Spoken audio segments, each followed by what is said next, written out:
When I first met my daughter's friend, Ella, she was standing by our kitchen window, sunlight brushing across her face. She smiled the kind of polite smile you give someone older but not yet familiar. "You're so lucky, Mrs. Hart," she said softly, watching my daughter Lily laugh as she stirred cocoa in the pot. I laughed too, brushing it off. "Lucky? Oh, I don't know about that," I replied. But the way she said it and the way her eyes lingered on Lily stayed with me. There was something behind that word. Something fragile. I didn't think much of it at first. Teenagers have a funny way of saying things, and Ella had always seemed quiet, maybe even shy. She was new in town, and Lily had taken her under her wing right away. I was proud of my daughter for that she's always had a soft heart, always ready to make others feel at home. That evening, after the girls went upstairs, I noticed Ella's phone on the kitchen counter. It was old, the screen cracked, the corners chipped, the kind of phone that had clearly survived a few too many drops. A small sticker of a daisy peeked out from the back.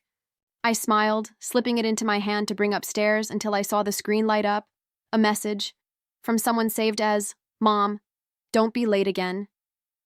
You know what happens when you are, I froze. The air in the kitchen suddenly felt heavier. I didn't mean to read it, but the words hit hard, sharp, cold, like a warning whispered into the dark. I put the phone down quickly, trying to ignore the chill running up my spine. Maybe it wasn't what it sounded like. Maybe her mom was just strict, but later that night, as I walked past Lily's room, I heard soft murmurs. Not laughter, but something else. A small, broken voice. I just wish she'd stop being so angry all the time, Ella whispered. Lily didn't say anything for a while. Then, in that gentle tone of hers, she murmured, "You can stay here as long as you need, okay?" I stood in the hallway, not sure if I should knock. Not sure if I had the right. Because here's the thing, I've always believed in privacy, in letting children talk to each other without a parent hovering around. But there was something in Ella's voice that night. Something that stirred something deep inside me, an ache I thought I'd buried long ago. The next morning, I made breakfast for them, pancakes and berries, just how Lily liked them. Ella smiled politely, thanked me softly, and complimented the house. "You really have everything," she said, almost in awe. I smiled, not knowing what to say. Because I didn't feel like I had everything. Not really. After my husband passed 5 years ago, the house often felt too quiet. Too perfect. Lily had been my reason to get up each morning to keep going. To keep smiling even when the nights were long and empty. So when Ella looked at me that morning and said, "You're lucky," I wanted to tell her that luck had nothing to do with it. That sometimes what looks like a perfect life is just someone trying to hold it all together. But I didn't. I just nodded, poured her some orange juice, and said, "Thank you, dear." And that's when I saw it, the look in her eyes. A mix of longing and sadness. A reflection of something I hadn't expected. Fear. I didn't know it yet, but that look would haunt me in the days to come. Because behind Ella's gentle smile was a story, one that would soon unravel everything I thought I knew about love. Safety, and the hidden bruises people carry inside. That afternoon, when Lily and Ella left for school, I couldn't shake the unease. I sat by the window, staring at the empty mugs on the table, thinking about how certain words, lucky, safe, home, mean different things to different people. My phone buzzed. A message from Lily. "Mom, Ella's staying late today. She's helping me with a project." I smiled, typing back, "All right, sweetheart. Be careful." But later that evening, when I drove to pick them up, I found Lily alone at the school gate. "Where's Ella?" I asked. Lily hesitated. She said she had to go home early. I nodded, but my stomach turned. Something didn't feel right. As we drove home, I saw a figure walking on the side of the road, small, shoulders slumped, arms crossed tightly against the cold. It was Ella, and for a moment, as my headlights brushed her face, I saw it again, that haunted look. I slowed the car. "Lily, isn't that Ella?" Lily turned. "Oh my God, Mom, yes." "Stop the car." We pulled over, and Lily jumped out before I could say anything. She ran to Ella, who froze like a deer in headlights. When I got out, the air was sharp and cold. Ella's eyes were red. "Sweetheart, what are you doing out here?"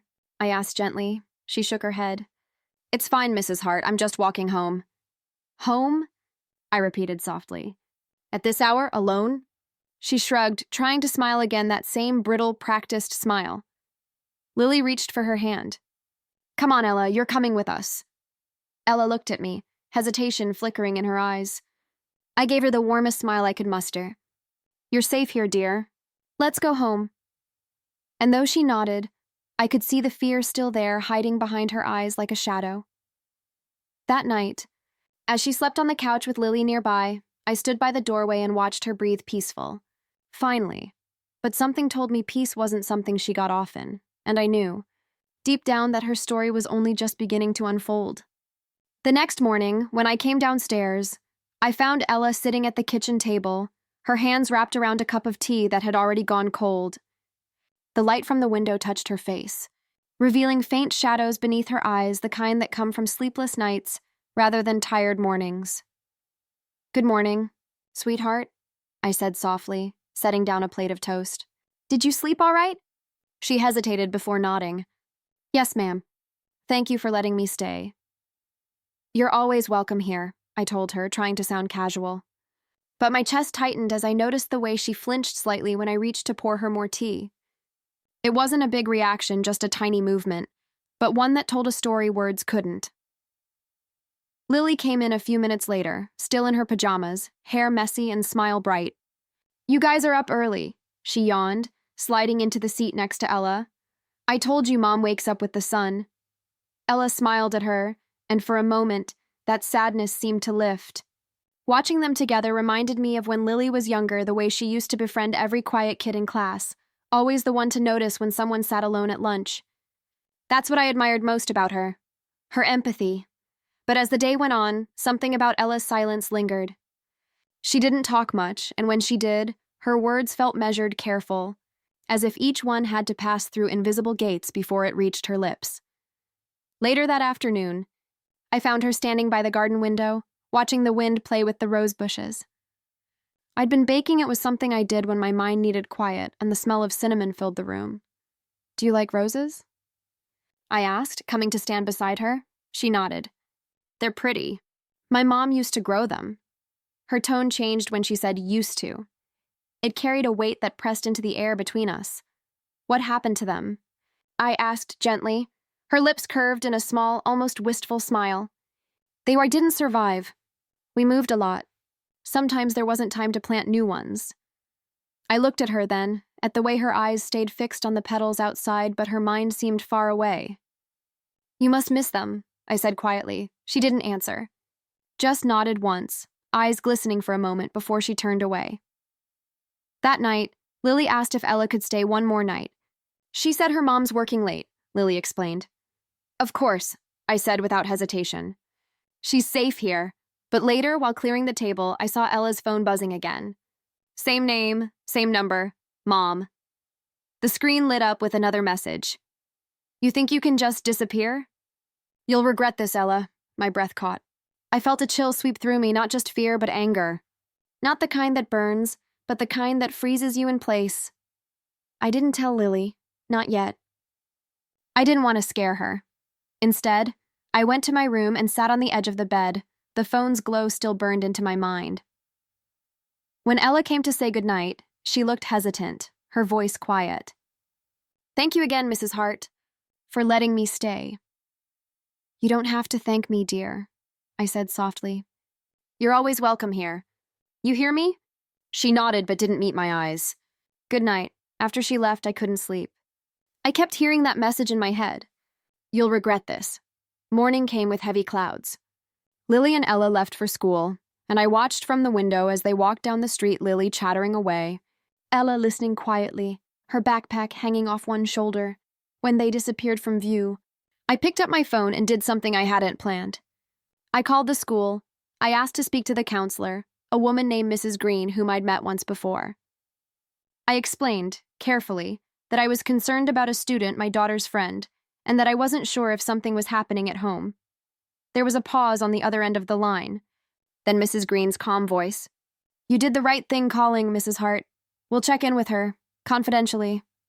I thanked her and hung up. But guilt immediately followed. Had I overstepped? Would Ella be angry if she found out? That evening when Lily came home, she was unusually quiet.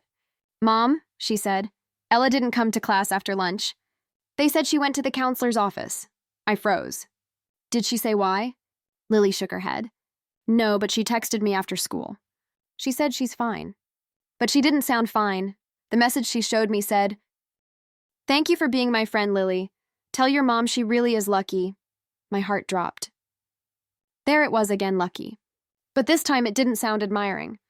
It sounded final. "Mom, what does she mean by that?"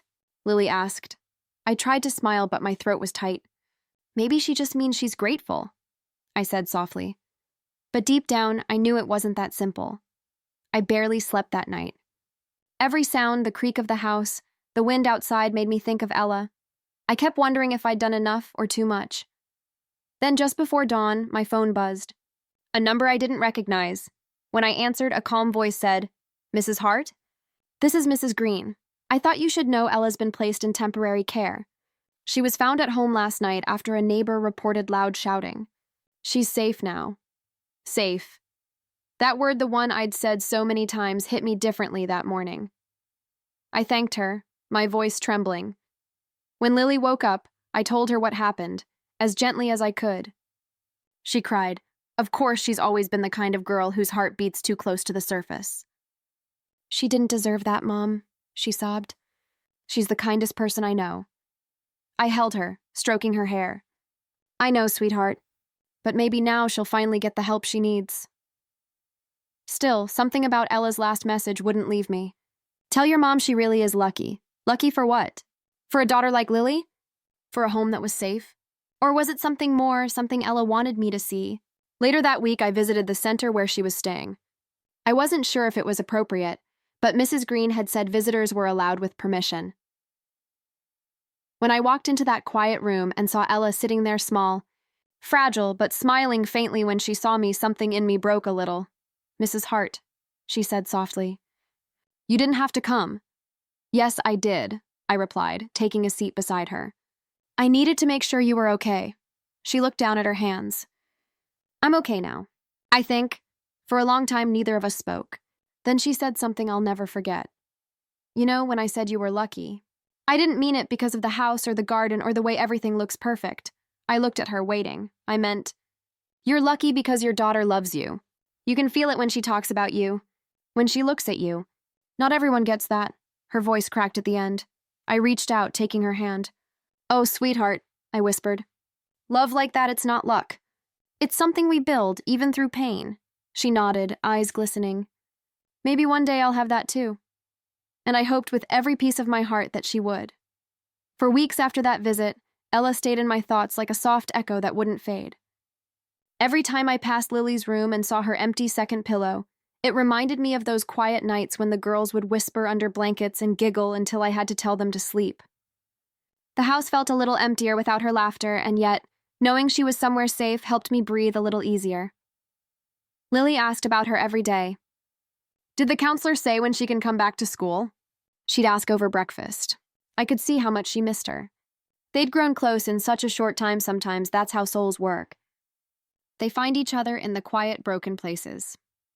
Then, one Sunday morning, we got a letter. Not an email. Not a text. A real letter, with handwriting small and slanted, the kind you almost had to squint to read.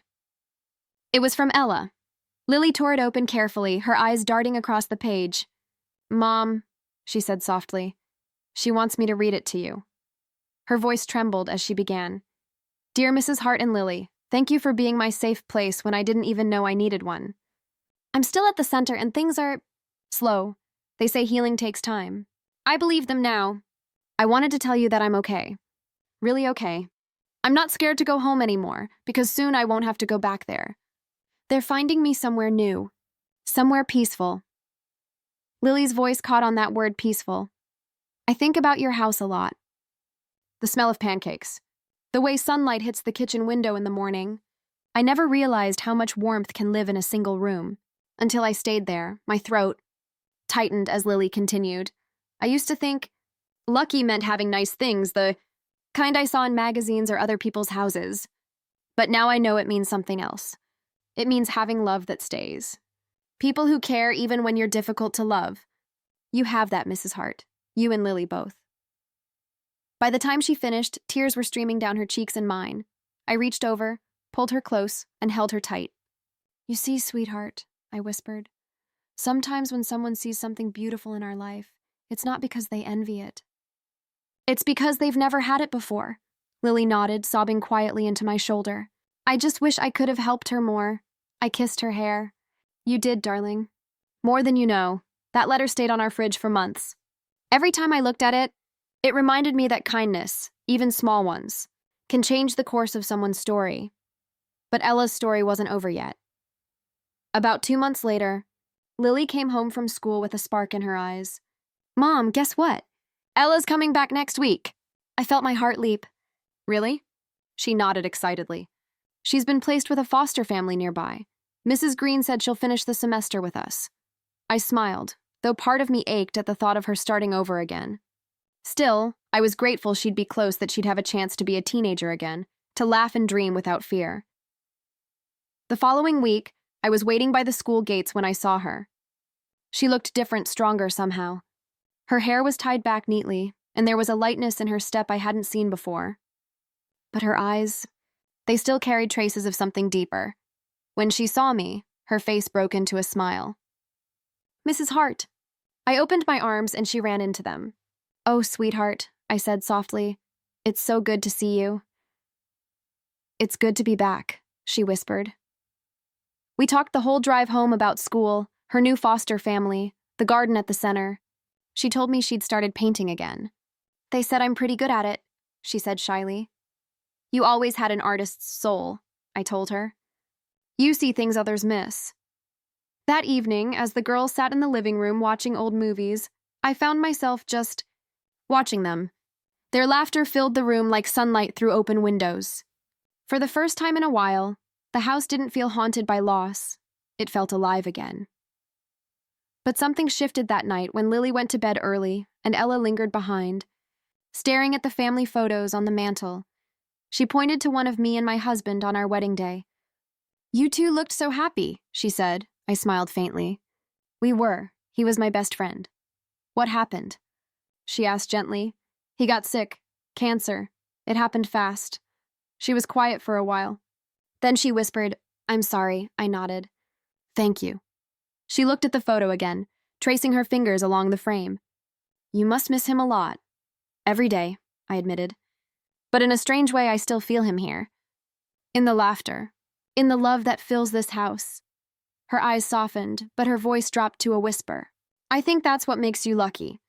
You've lost someone, but you still have love. That sentence, you still have love, stayed with me long after she went to bed. Because she was right. I had spent so many years mourning what I'd lost that I'd forgotten to see what I still had. Lily. Our memories. The quiet moments that stitched broken pieces back together. In the days that followed, Ella began to visit more often. Sometimes she'd bring over sketches she'd drawn, mostly of nature, trees, rivers, faces she imagined. One day, she handed me a small canvas. It's your garden, she said shyly.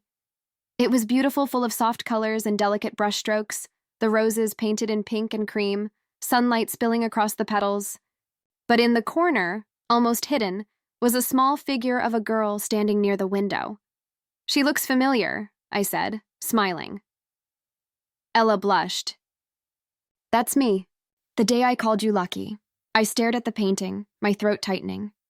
Oh, sweetheart. This is the most precious gift I've ever received.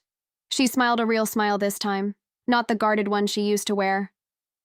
You gave me a home when I didn't have one. This is just my way of saying thank you. I wanted to tell her she didn't owe me anything. That she had already given us something far greater, a reminder of what compassion can do. But before I could speak, she added softly, I still think you're lucky. But now I know I am too. Tears filled my eyes. I reached out and hugged her, holding her as tightly as I would my own child. Yes, sweetheart, I whispered. You are. That evening, as I placed the painting above the fireplace, I realized something profound sometimes. Being lucky isn't about what life gives us. It's about who life brings us, and for me, that was Ella. Over the following months, Ella became like part of the family. She'd stop by after school, help Lily with her art projects, and stay for dinner more often than not. The walls that once echoed, with quiet, had found their laughter again gentle, healing laughter that felt like a balm on old wounds. Sometimes I'd catch her humming softly while helping me set the table, her voice light and unguarded. I'd smile, pretending not to notice because I knew she wasn't used to being heard. And sometimes love is just that letting someone exist freely, without asking for explanations. But even as joy returned to her eyes, there were still moments when she drifted her gaze distant, her smile fading mid-sentence. Once during dinner, the sound of a raised voice from a television commercial made her flinch so subtly I almost missed it. Lily noticed too, her fork pausing halfway to her mouth. After that, I made a quiet promise to myself. Our home would always be a place where voices never turned sharp, where love would speak softly. One rainy evening, while Lily was upstairs studying, Ella sat at the kitchen counter drawing. I was washing dishes, the sound of rain tapping gently against the window. After a while, she said, "Mrs. Hart, can I ask you something?" "Of course, sweetheart." She looked hesitant. "Do you ever forgive someone who hurt you? Like really forgive them?" I turned off the tap and dried my hands, taking a seat across from her.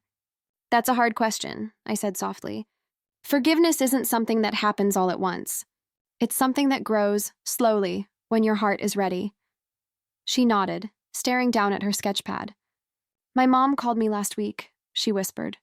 My breath caught, but I stayed quiet, waiting. She said she's in therapy now. That she's sorry.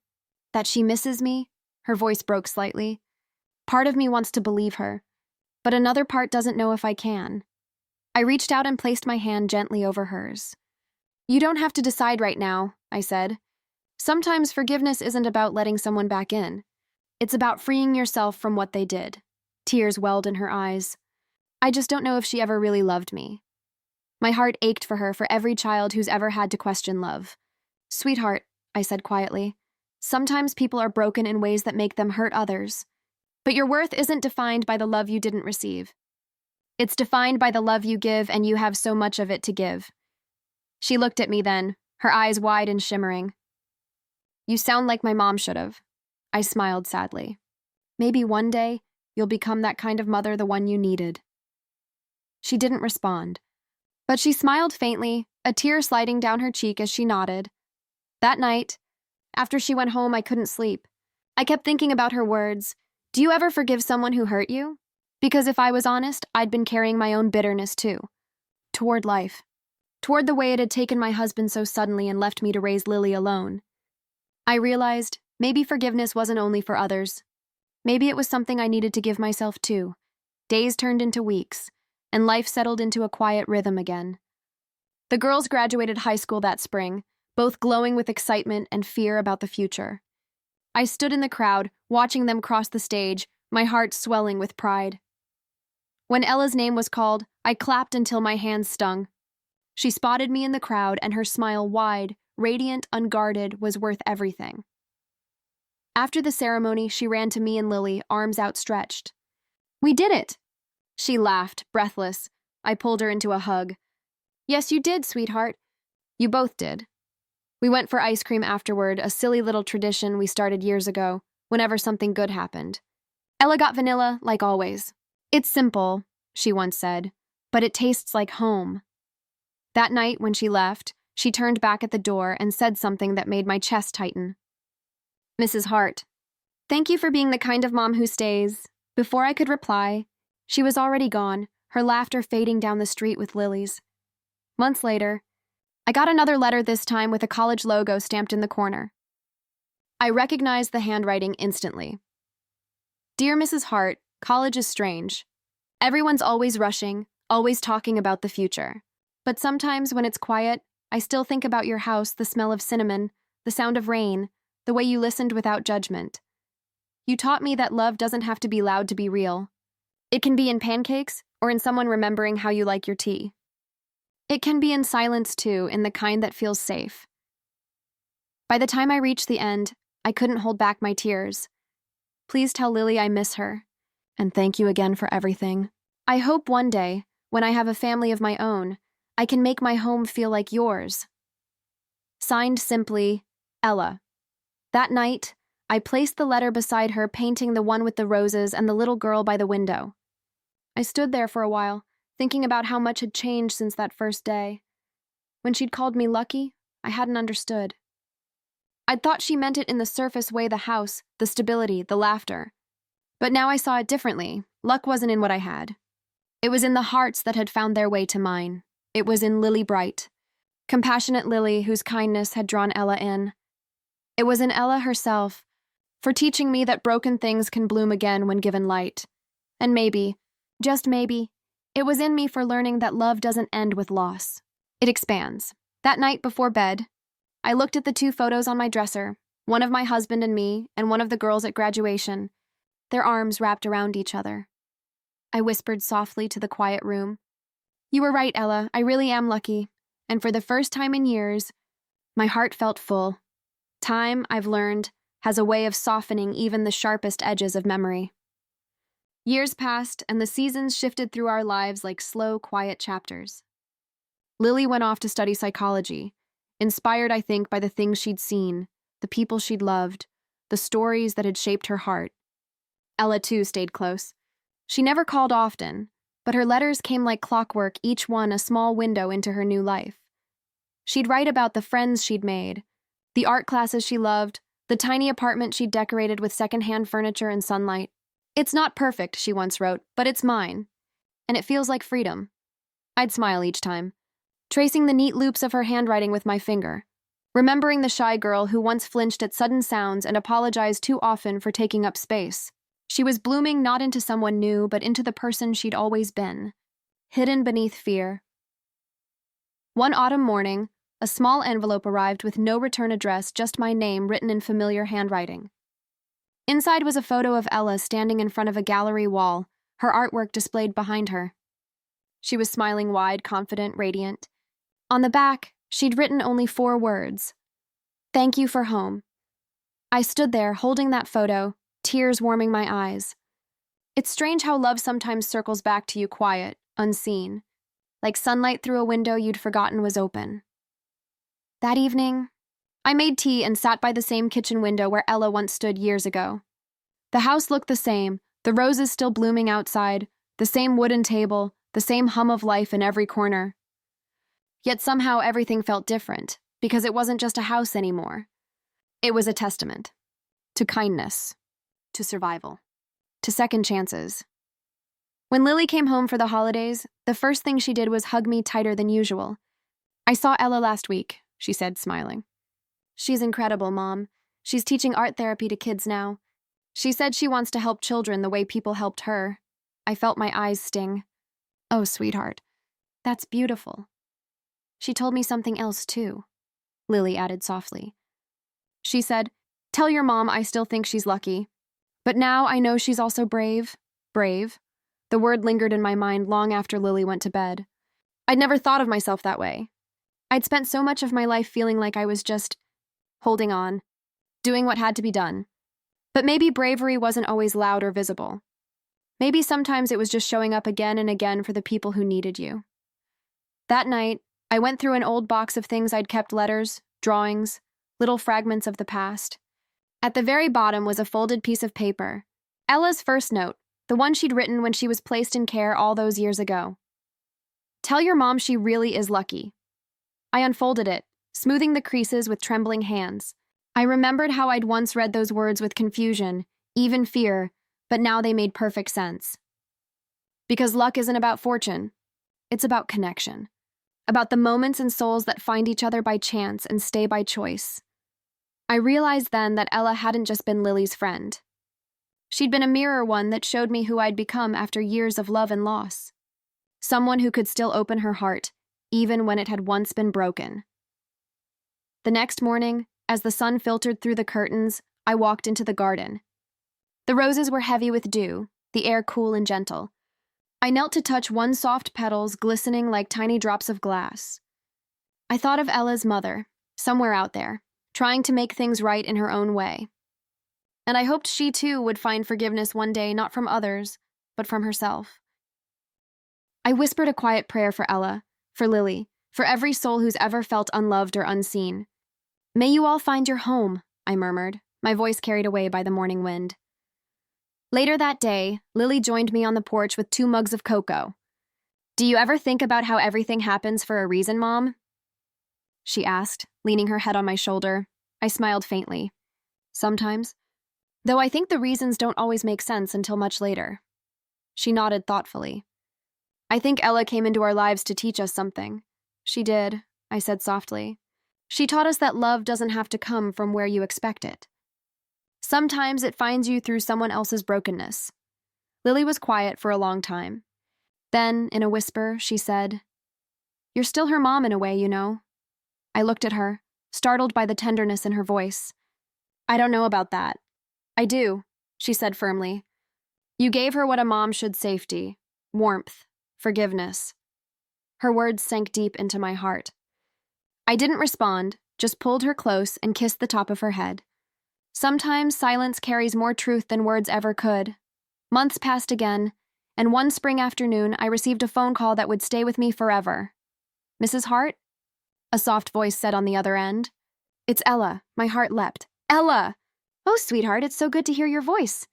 She laughed, that same melodic laugh I hadn't realized I'd missed so much. "It's been a while, hasn't it?" "It has," I said warmly. "How are you, dear?" "I'm good," she replied. "Really good. I just wanted to tell you something. I'm getting married." I felt tears spring to my eyes instantly.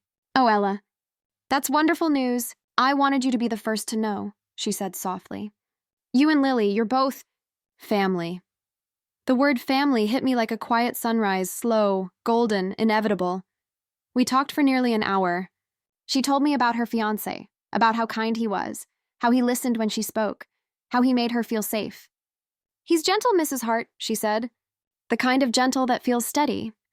When we hung up, I sat there for a long while, smiling through tears. I realized how full the circle had become, how love, once broken and buried, had found its way back to her in the most beautiful way.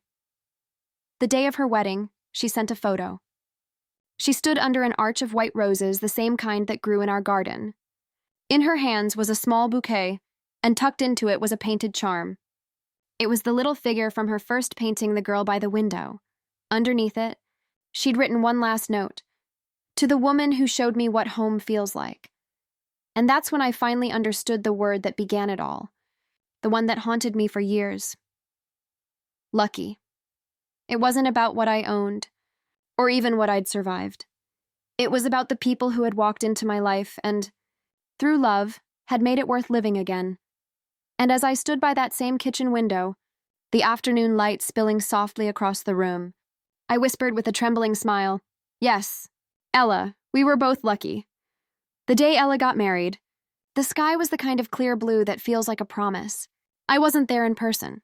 The wedding was small, far away, and she didn't want to make a fuss, but she sent us a video, a little clip of her standing beneath the white rose arch, her voice trembling with joy. "Hi, Mrs. Hart." "Hi, Lily," she said, smiling into the camera. "I just wanted to say thank you for teaching me what real love looks like. I used to think I'd never have this, never feel safe enough to build something new. But now I do, because of you." Behind her, her groom appeared, his hand finding hers with ease. He looked at her the way my husband used to look at me, like she was the most extraordinary thing in the world. Lily and I sat on the couch watching that video, our hands clasped together. She was crying softly, and so was I, though our tears carried something light, the kind that come when the world feels right again. When the clip ended, Lily whispered, "You know, Mom, I think you gave her more than a home. You gave her a beginning." Her words struck deep. I'd never thought of it like that maybe our small acts, the ones that seem ordinary in the moment, can become the first bricks in someone else's foundation. That night, after Lily had gone to bed, I sat alone in the quiet, staring at the soft glow of the lamp against the living room walls. The air was heavy with memory, not sadness, but reflection.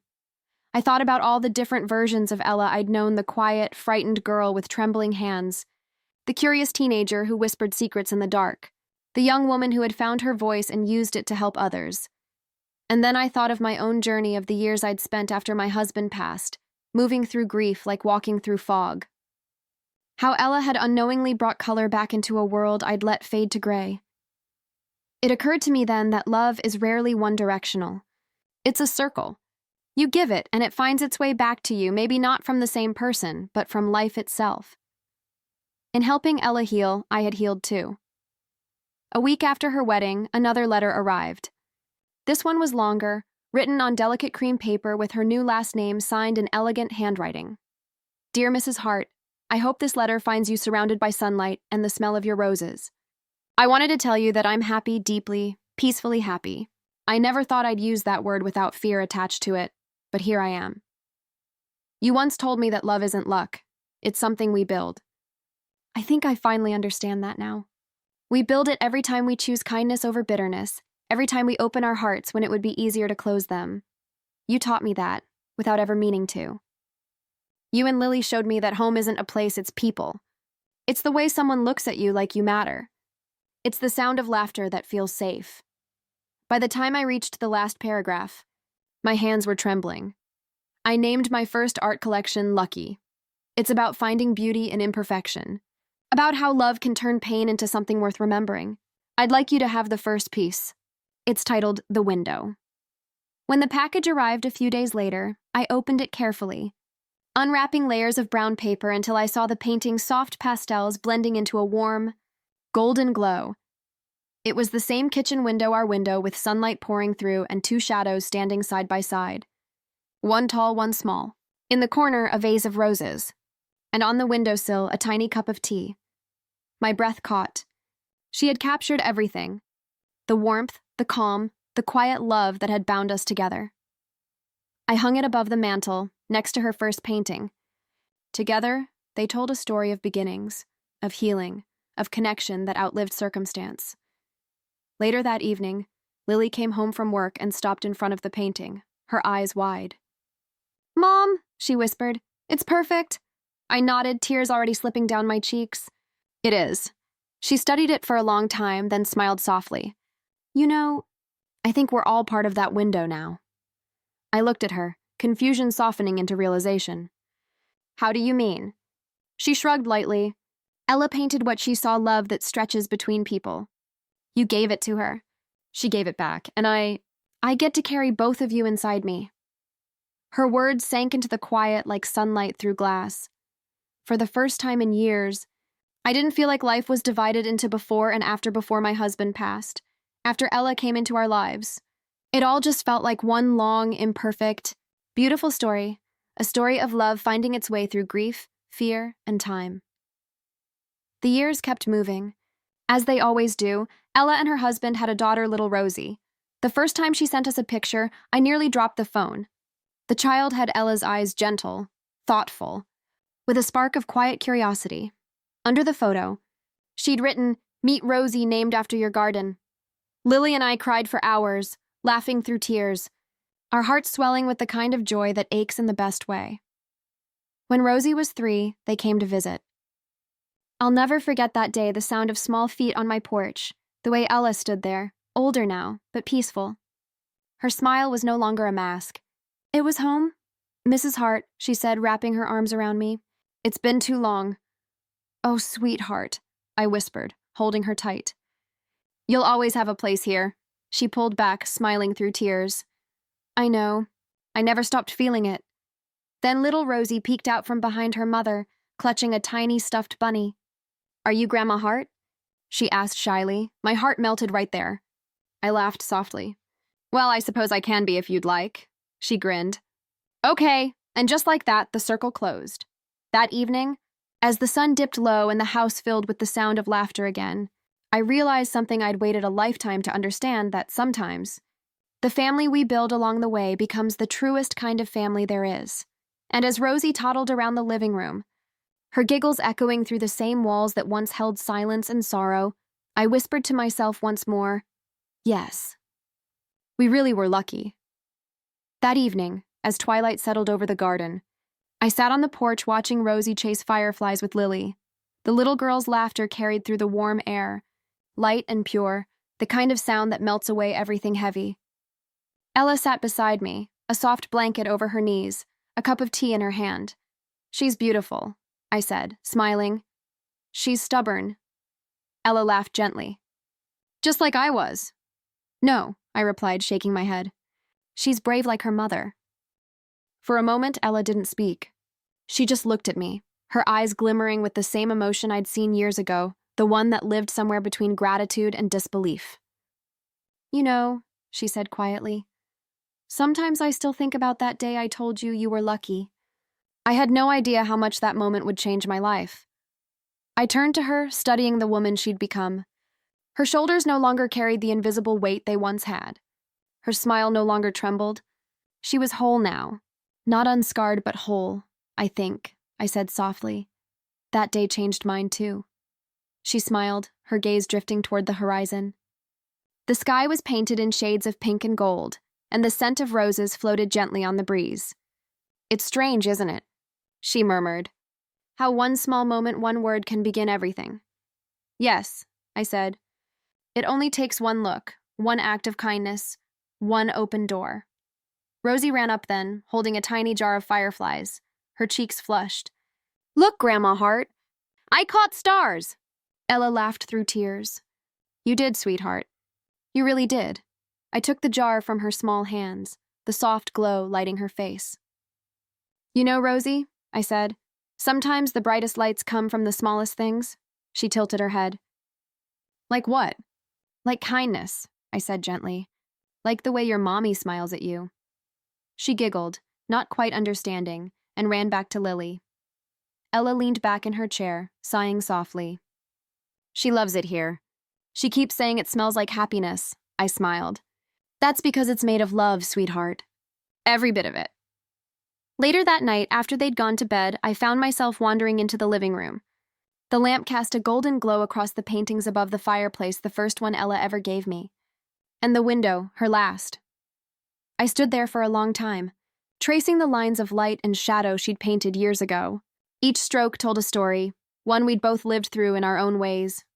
In the quiet, memories rose like soft ripples the first day I saw her trembling in my kitchen. The nights I'd heard her crying softly behind closed doors. The day she'd found her laughter again. I thought about how easily I could have missed it all if I'd turned away, if I'd decided it wasn't my place to get involved. How fragile life can be, balanced on choices that seem so small at the time. I whispered into the empty room. Thank you, Ella, for teaching me to see. The next morning, sunlight spilled across the floor as Rosie came padding down the hallway in her pajamas, dragging her bunny behind her. She climbed onto the couch beside me, her hair messy and her smile bright. Grandma Hart, she said between yawns. Mommy said when she was little, you helped her feel safe. I nodded, my throat tight. I tried my best, she smiled, eyes sparkling. Then you made me feel safe too. That's like magic. I laughed softly, brushing a strand of hair from her face. No, sweetheart, that's love. It's what magic really is. She seemed to think about that for a moment, then said, Mommy says you're lucky. I smiled faintly, the words wrapping around me like a warm blanket. I am, but you know what, Rosie? What? She asked, tilting her head. You're lucky too. Because your mommy turned her pain into love and she gave it to you. Rosie grinned, resting her head against my arm. Then we're all lucky. Yes, I whispered, my voice trembling. We are. That afternoon, Ella found me in the garden trimming the roses. You know, she said, kneeling beside me, I've been thinking about something lately. What's that, dear? She smiled. About starting a program for foster kids. A safe space where they can paint, talk, maybe even just breathe for a while. I want to call it the Window Project. My hands stilled. Ella? That's beautiful. It feels right, she said softly. Because you gave me that window once. You opened it when I didn't even know I needed air. I felt my throat tighten as tears filled my eyes. You don't need my blessing for that, sweetheart. But you have it anyway, she laughed softly, hugging me. You'll come to the first exhibition, right? Wouldn't miss it for the world. Months later, I did go. The gallery was small, intimate, filled with soft music and the quiet hum of conversation. Each painting was different, yet they all shared a common thread: hope. Children's artwork lined the walls, bright, unpolished, raw. But in each one, you could see traces of healing, hands reaching for light, homes drawn in warm colors, hearts mended in paint. At the center was Ella's piece, a large canvas titled Open Door. It showed a woman standing at a doorway, sunlight pouring through, her hand extended to a small child. The child's face was turned upward, half in shadow, half in light. Below it was a small plaque. dedicated to Mrs. Hart, who taught me that love can open every door. I stood there frozen, the noise of the room fading into a gentle hum. My eyes blurred with tears, and I pressed my hand over my heart, feeling it ache in the most beautiful way. When Ella joined me, I turned to her, my voice breaking. "It's stunning, Ella," she smiled through her own tears. "It's yours." "Always was." I shook my head, unable to speak, because there were no words big enough for that kind of love. We stood there quietly, side by side, watching the painting as if it were a memory made real. And in that moment, surrounded by the soft light of forgiveness and the unspoken bond between us, I realized something. Love doesn't just heal the one who receives it, it heals the one who gives it too. That night, back at home, I stood by the real doorway, the same one that had opened to Ella all those years ago. The same threshold where a trembling teenager had once stood, unsure of whether to step inside. Now, decades later, I could still feel that moment lingering in the air, the heartbeat of compassion that had changed everything. And as the wind whispered through the trees, carrying with it the faint scent of roses, I closed my eyes and smiled. Lucky, not because life had been easy, but because in the places where it had been hard, love had bloomed anyway. The night after Ella's exhibition, I couldn't sleep. I sat by my bedroom window, looking out at the quiet street below, the same one she used to walk down after school, her backpack hanging loosely from one shoulder. How strange and beautiful life is. I thought how time weaves pain into purpose, turning what once broke us into something that helps others heal. On the dresser beside me sat two things, her latest letter and an old photo of Lily and Ella, laughing with whipped cream on their noses from a summer afternoon long ago. Their joy was effortless, the kind that belongs to youth before the world teaches you how fragile happiness can be. I picked up Ella's letter again, reading the lines for what must have been the 10th time that day. "Dear Mrs. Hart, I can't tell you how it feels to see the children at the center smile when they finish a painting. Some of them don't even talk for weeks, but when they pick up a brush, they start to tell their stories without saying a word. I see myself in them. I see the girl who came to your house, scared and quiet, not knowing that someone could love her without wanting anything in return. You gave me that. And I've made it my life's work to pass it on. Love always, Ella." I set the letter down, my chest swelling with something both heavy and light, the weight of years. The grace of having witnessed someone find her light. Down the hallway, I could hear Lily's quiet laughter as she FaceTimed with her friends. She was grown, now married, in her own home, working as a counselor for teens. The girl who once offered Ella a safe space in her bedroom had become a woman doing the same for others. It struck me that maybe this was how love continued its journey passed down, rippling outward like water after a single stone is dropped. I closed my eyes and thought of my husband. The way he used to say, "We don't get to keep all the people we love, but we get to love them anyway." And I realized he was right. Love doesn't stay because it's easy, it stays because it chooses to, again and again, even through loss. The next morning, I woke to birdsong and sunlight spilling across the kitchen tiles. I brewed tea, humming softly to myself, and as I poured the water, I felt an overwhelming sense of peace. Not the kind that comes from quiet days or an empty calendar, but the kind that comes when the past no longer hurts to remember. That's when the phone rang. It was Ella. "Mrs. Hart," she said breathlessly. "I have news." My heart jumped. "What is it, sweetheart?" "I just got the call our grant was approved. The window project is expanding. We'll be opening 3 new centers next year in cities that don't have art therapy programs yet." "Oh, Ella," I gasped, tears already welling. "That's wonderful. I'm so proud of you." "You should come to the opening," she said. "It wouldn't be right without you." "I'd be honored," I replied softly. When we hung up, I sat at the table for a long while, smiling through tears. The morning light danced across the cup in my hands, and I thought about how everything had begun with that one word, lucky. Lucky that Lily befriended. Her lucky that she trusted us enough to stay, lucky that we'd been able to give her love before she learned to doubt it. But maybe, in truth, it wasn't luck at all. Maybe it was grace, quiet, unseen grace that had threaded our stories together at just the right time. The day of the opening arrived. The new center was beautiful, painted in soft colors, sunlight streaming through wide windows. Children ran around with brushes in their hands, their laughter echoing through the hall. I watched from the corner as Ella moved through the room, confident, radiant, guiding little hands with a tenderness that came only from having known pain. When she spotted me, her eyes lit up. "You came!" "Of course," I said, hugging her tight. "You didn't think I'd miss this, did you?" She laughed, brushing tears from her cheeks. "I was hoping you'd say that." As we walked through the exhibit together, she stopped by a small painting hanging near the front. It showed a kitchen window, simple, familiar, and two figures, one older, one younger, both looking out at the garden beyond. In the bottom corner, painted in delicate white script, were the words, "For the woman who opened her heart before I even knocked." I felt my hand cover my mouth, the tears spilling freely now. "Ella, this is beautiful," she smiled softly. "It's where it all began." I took her hand, holding it tightly. "You've built something extraordinary, sweetheart.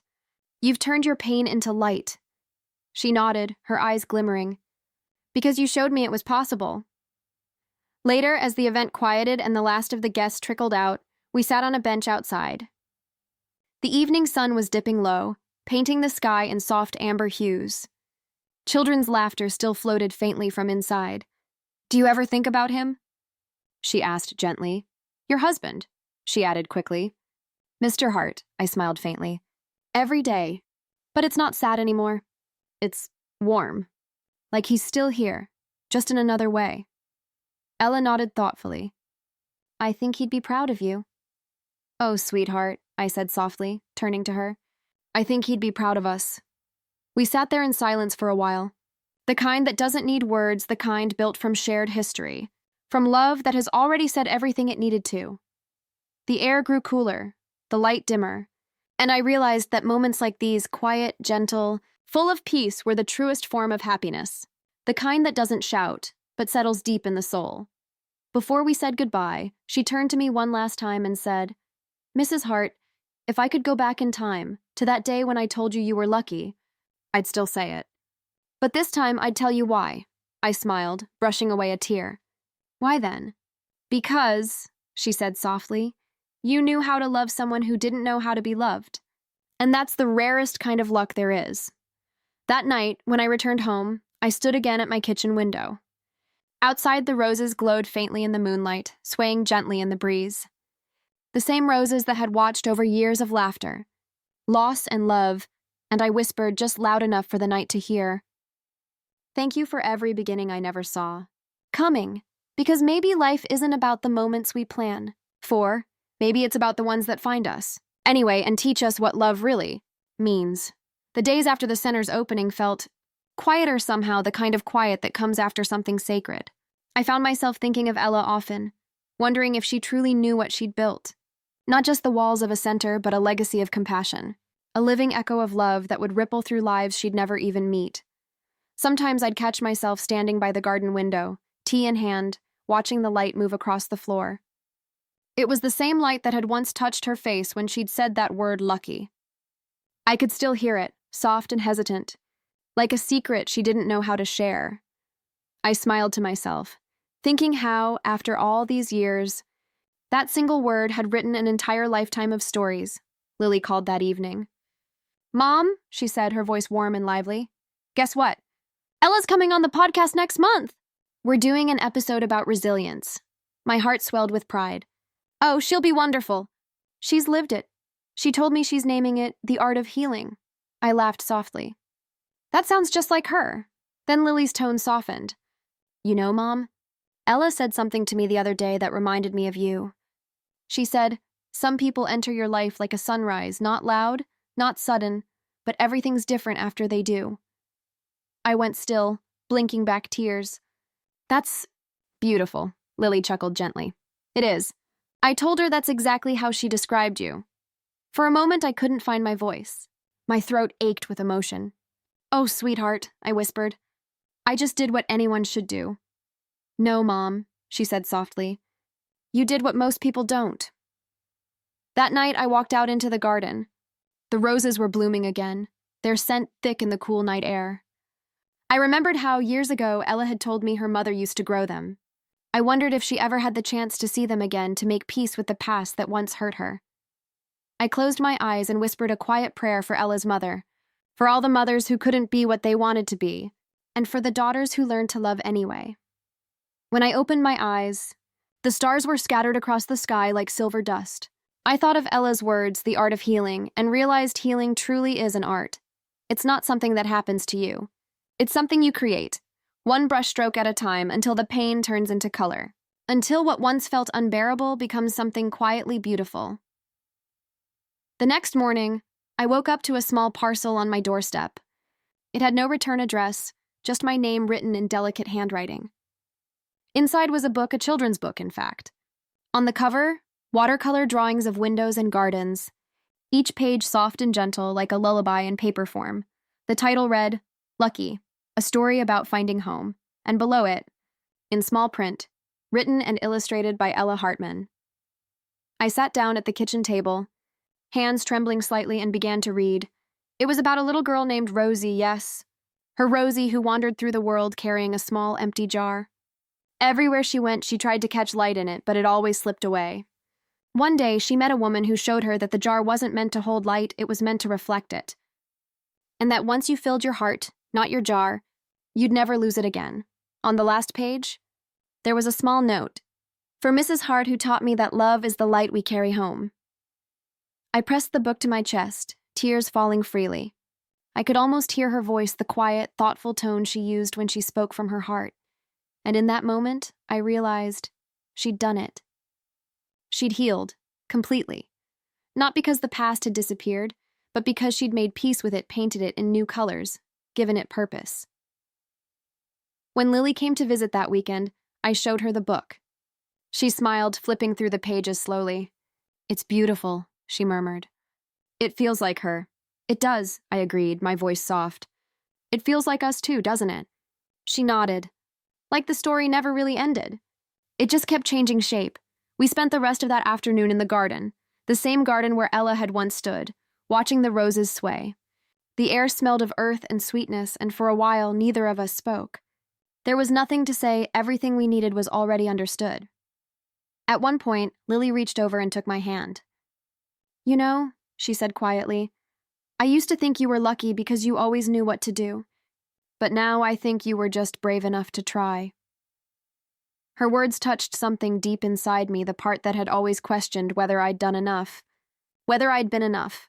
Thank you, sweetheart, I said. That means more than you know. Later that night, after Lily had gone to bed, I found myself in the living room again, standing before Ella's paintings. I noticed something I'd never really seen before, how both pieces, though years apart, shared the same light. The same soft golden warmth that spilled through the window and touched everything in its path. It hit me then that she hadn't just painted what she saw. She'd painted what she felt. Home, peace, love, all of it woven into color, framed forever in quiet grace. I turned off the lamp, letting the moonlight fill the room, and whispered into the stillness, You did it, sweetheart. You turned your pain into beauty. And then, after a long pause, I added softly, I guess I did too. The next morning, as I sat by the window sipping tea, Rosie's laughter echoed in my memory, high, sweet, unfiltered joy. I smiled, imagining her somewhere painting beside her mother, growing up surrounded by all the warmth Ella had built from the ashes of her own hurt. I reached for my journal, the one I'd kept since my husband passed, and wrote just one line. Love, when it's real, never ends. It simply changes hands. I closed the notebook, set down my pen, and let out a quiet sigh, not of sadness, but of peace. For the first time in a long while, I felt completely, utterly content.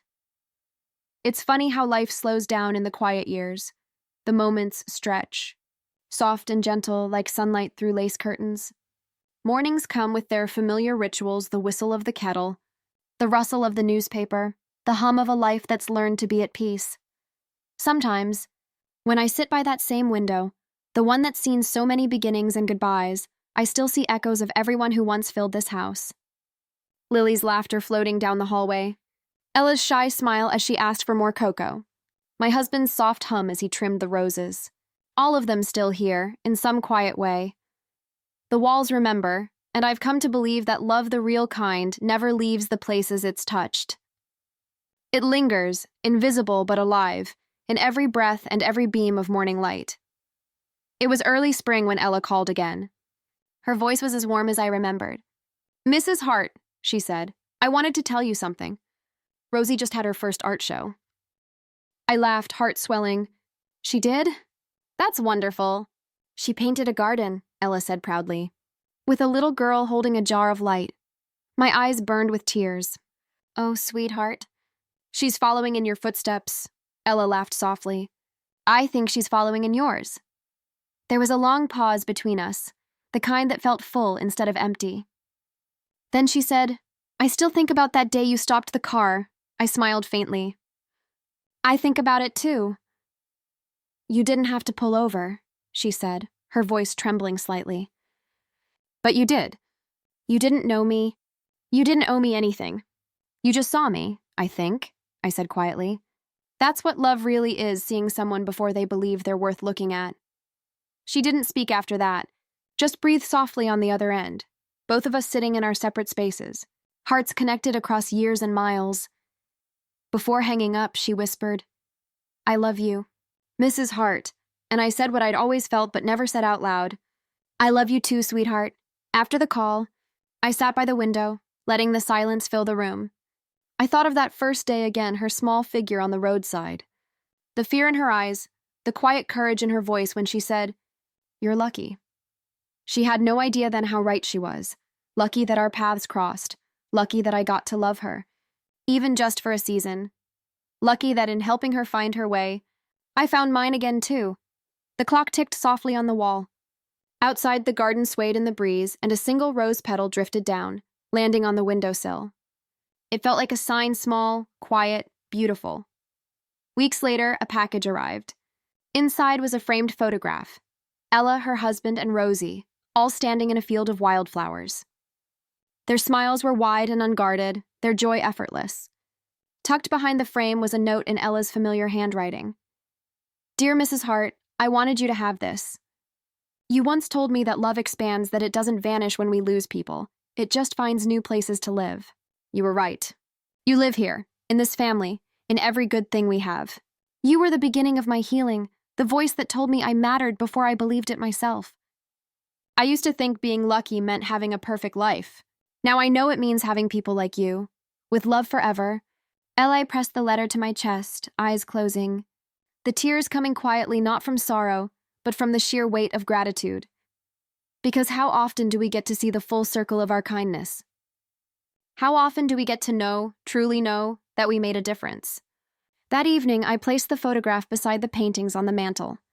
The wall had become a timeline of love, each piece a chapter in the story that had begun with a simple act of seeing someone who needed to be seen. As I stepped back, I whispered into the quiet room, "Thank you, Ella, for letting me be part of your story." And then, after a moment, "Thank you for becoming part of mine." The years have a way of softening even the hardest memories. I still think of that frightened girl, sometimes the one who stood at my door, unsure whether she deserved kindness. And I think of the woman she became, brave, kind, steady, the kind of mother and friend the world needs more of. Sometimes, when I'm out in the garden, trimming the roses, I hear a small voice behind me, Rosie's, now a few years older, visiting with her mom. "Grandma Hart," she'll say, pointing to a bloom. "This one's my favorite," and I'll smile, telling her gently, "Then take it." The most beautiful things in life are meant to be shared. That's how life feels now, a collection of small, shared moments. The smell of roses, the laughter of children, the lingering warmth of memories that refuse to fade. It's quieter than it used to be, yes, but it's also fuller. Every silence is filled with meaning now. Every empty room holds traces of love. And whenever I catch my reflection in the kitchen window, a little older, a little slower, I see behind me the ghost of every soul who's ever called this house home. Lily, Ella, Dart, Rosie, even my husband, smiling faintly in the shadows of the garden he once tended. We are all still here, bound together by invisible threads of grace. Before bed, I write one last thing in my journal. The story that began with Ella has long since become part of my own. And I want to leave behind the words I wish someone had told her long ago, to whoever finds this someday. You don't need a perfect life to be lucky. You just need one moment of courage to love, to open your door, to say yes when the world asks you to see someone. Because love doesn't arrive in grand gestures. It hides in small, ordinary acts that change everything. That's what I learned from a girl named Ella. I close the journal, the house silent except for the whisper of wind against the window pane, and before I turn off the lamp, I say the words that have come to define my life softly, but with the certainty of someone who's finally understood their truth. Yes, Ella. I really was lucky. The older I get, the more I understand that the truest gifts in life rarely come wrapped in shiny paper or grand surprises. They come quietly, disguised as moments small, fleeting, ordinary until time reveals what they truly were. Ella was one of those moments, a single encounter that grew into a lifetime of meaning. Some nights, I find myself replaying it all, the way one might replay a favorite song not to relive the pain or the worry, but to feel the beauty of how far we've come. I see that shy girl again, the one with the cracked phone and the too careful smile standing in my kitchen. And I see the woman she became, standing before a crowd, teaching children that art can heal. Life has a poetry to it that you only recognize when you've lived enough of it. Last month, I received another letter from Ella, though. Truth be told, she writes less now. Not because the love has faded, but because life has blossomed for her, and that's how it should be. Her world is full: Rosie's school projects, her work at the window project, her growing list of students who see her as the light she once searched for. Still, every letter feels like a hug from the past. This one began simply, "Dear Mrs. Hart, Rosie asked me last night where home really is." She said, "Is it where you live or is it where you're loved?" And I told her, "It's both if you're lucky." Thank you for giving me my answer. Long before she ever asked the question. I smiled when I read that, feeling the warmth spread through me like sunlight through old glass. The words carried a truth that I had spent my entire life learning: that home isn't built from walls or wood. It's built from hearts that stay connected, no matter the distance. Lily came to visit soon after that. She's older now, with little lines forming around her eyes, the same soft lines I once saw in my own mirror years ago. She sat at the kitchen table, her hands wrapped around her mug of tea, and said, "You know, Mom, sometimes I still can't believe everything that came from one small act of kindness." I smiled. That's how love works, sweetheart. It doesn't stay small. It grows. She leaned back, watching the light flicker through the window. You ever think about how many people Ella's helping now because of you? Her words caught me off guard. Oh no, I said softly. Not because of me. Because of her, I just held the door open. Lily tilted her head, smiling faintly. Maybe, but someone had to open it first. The quiet after that was filled with something sacred. We didn't need to say more. The truth had already settled between us, simple, weightless, eternal. Later that afternoon, we walked through the garden together. The air smelled of rain, and the ground was soft beneath our feet. The roses were heavy with bloom deep crimson, blush pink, soft ivory, all the shades of memory. Lily stopped by the old bench near the tree and smiled. You know, this is where Ella told me once that she never thought she'd live to be happy. I turned to her, surprised. She said that? Lily nodded slowly. Yes, but then she looked around, at you, at this garden, and she said, maybe happiness doesn't have to be a forever thing. Maybe it's something we collect in moments like petals. My eyes stung as I whispered, she was right. Lily slipped her hand into mine. You made her believe in those moments, Mom. That's more than most people do in a lifetime. I didn't respond. I couldn't. My heart was too full, overflowing with the quiet gratitude of a life that had somehow found meaning in all the right places. That evening, after Lily had gone, I sat on the porch, the air humming with the soft sounds of dusk. The sky was a deep lavender, the kind that makes you pause, even when you've seen 1,000 sunsets before. The mail sat beside me, still unopened. Among the envelopes was a small postcard, a watercolor of a seaside town. On the back, in Ella's handwriting, were just a few words. We're on vacation. Rosie painted this one. She said the waves remind her of your laugh. Love you always. I smiled, tracing the lines of blue and green with my fingertips. My laugh, she remembered my laugh. That soft, silly sound that used to fill the kitchen while I burned pancakes or hummed old songs while cleaning. I didn't know then that someone was memorizing it, that it would mean something one day. It's strange, isn't it? How we never know which parts of us become someone else's anchor. A laugh. A kind word. A quiet moment by a window. As the stars began to appear, I thought about all the lives that had intersected with mine, all the threads that had woven together to make this tapestry of love. My husband, Lily, Ella, and now Rosie, all connected through one simple truth. Love multiplies when it's given freely. The wind rustled through the trees, carrying with it the faint scent of roses. I closed my eyes, breathing it in. In that stillness, I could almost hear voices, laughter, whispers, the faint hum of all the lives that had passed through this house and left pieces of themselves behind. And in that sacred silence, I whispered, "Thank you." To them all, to life itself. For every moment that taught me to see love, not as a grand miracle, but as the gentle rhythm that carries us from one day to the next. When I finally rose to go inside, I glanced once more at the window. The reflection of the room glowed softly, paintings, photographs, and letters layered across the years. It was all still there. Every joy, every sorrow, every piece of love I'd ever given. And for the first time in my life, I didn't just feel lucky, I understood why. Because luck, I realized, isn't random. It's the grace that finds us when we choose to love, even when the world gives us reasons not to. I whispered one last time. To the memory of the girl who started it all, you were right. Ella, I really was lucky, but so were you.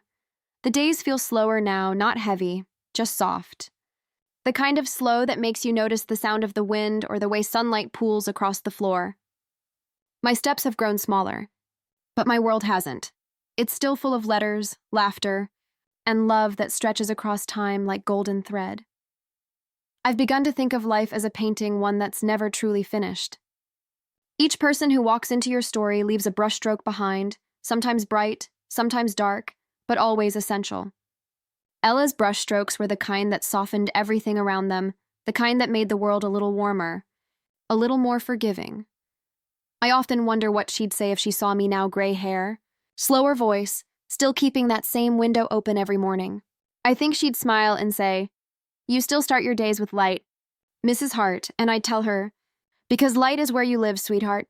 Last week, I got another letter, not from Ella this time, but from Rosie. She's 16 now, full of that beautiful mix of certainty and wonder that only youth can hold. Her handwriting reminded me of her mother's, careful and graceful, as if each word mattered. "Dear Grandma Hart, Mom says you taught her how to be brave. I think you taught me that too, even though I was too little to understand back then. Every time I'm scared or unsure, I remember how you always said love was the safest place to stand. I think that's what I want to be when I grow up, someone who makes other people feel safe. Love always." Rosie, I pressed that letter against my heart and cried softly, not from sadness, but from the quiet awe of witnessing love passed down through generations, unbroken and undimmed. It's strange, the way the world circles back on itself. A frightened girl once found her way to my doorstep, and now her daughter was writing me words filled with courage. It made me realize the seeds of love we plant never stop growing. They bloom long after we're gone. That evening, Lily called. Her voice always feels like home, even through the static of distance. "Mom," she said, "Rosie told me she's thinking of starting a foundation with her mom, one that offers art therapy for young women who've survived trauma. They're naming it after you." I froze, the world suddenly very still. "After me?" "Yes," Lily said softly. "It's going to be called the Lucky Heart Foundation." My hand trembled as I pressed it to my chest. "Oh, Lily!" She smiled through the phone. I could hear it in her voice. "They said it's because you taught them that love isn't luck, it's a choice. But also that sometimes we're lucky enough to find people who remind us to keep choosing it." I couldn't speak. My throat closed around 1,000 emotions at once: gratitude, disbelief, joy, and the aching sweetness of knowing my story had quietly become part of something far bigger than me. That night, I couldn't sleep. The moonlight spilled gently across the floor, silver and soft, and I found myself sitting once again at the kitchen table, staring at the window that had witnessed so much. The roses outside swayed gently, their petals glistening with dew. I thought of every moment that had brought me here, every choice, every person, every piece of love that had carried me forward. It's humbling, isn't it? To realize how one simple act, one moment of saying yes, come in, can ripple outward for decades. I didn't know it then, but opening my door to Ella that night had also opened something inside me. A space I didn't even know was waiting to be filled. Maybe that's the miracle of love. It doesn't just heal the one who receives it. It heals the one who gives it too. In the years since, I've learned that the word lucky doesn't belong to chance. It belongs to grace, to the quiet ways life rearranges itself around love until even the hardest parts begin to shine. If I could go back, I'd still stop the car that night. I'd still open the door. I'd still sit in that kitchen and pour the cocoa.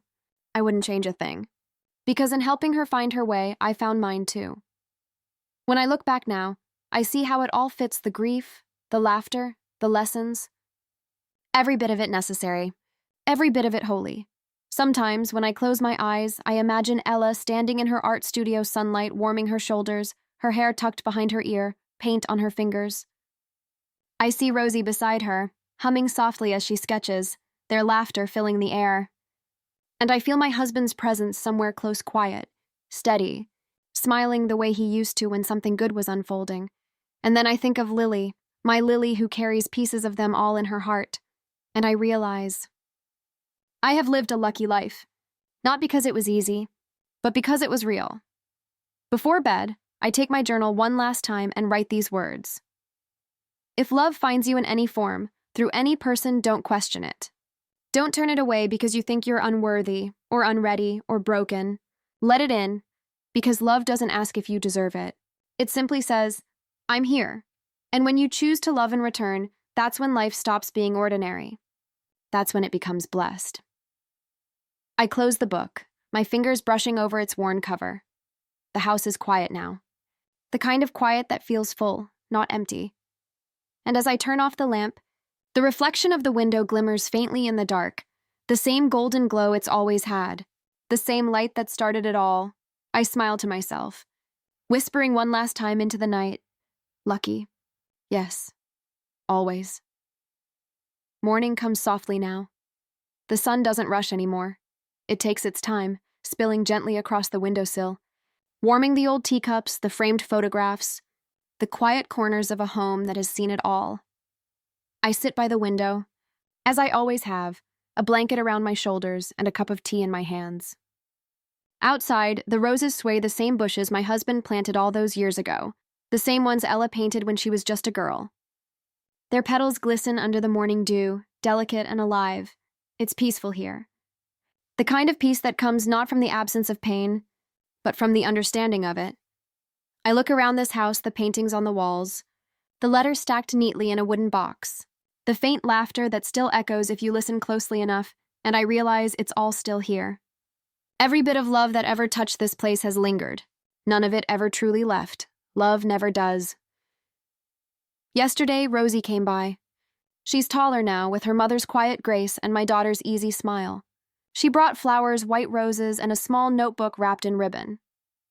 It's for you, she said. Mom said it was time you had this. When I untied the ribbon, I found a sketchbook filled with Ella's drawings. Not of landscapes or strangers, but of moments we shared. The first time I poured her tea, the window with the afternoon light, Lily and her sitting in the garden, and on the last page, drawn in soft charcoal, was a picture of me older, sitting by this very window, a calm smile on my face, sunlight spilling across my hands. Below it, she had written just one line, for Mrs. Hart who taught me what light looks like. My breath caught as tears welled in my eyes. I could almost hear her voice again, soft, steady, full of warmth. You're lucky, Mrs. Hart. And after all these years, I finally knew what she meant. I closed the sketchbook gently and set it beside my tea.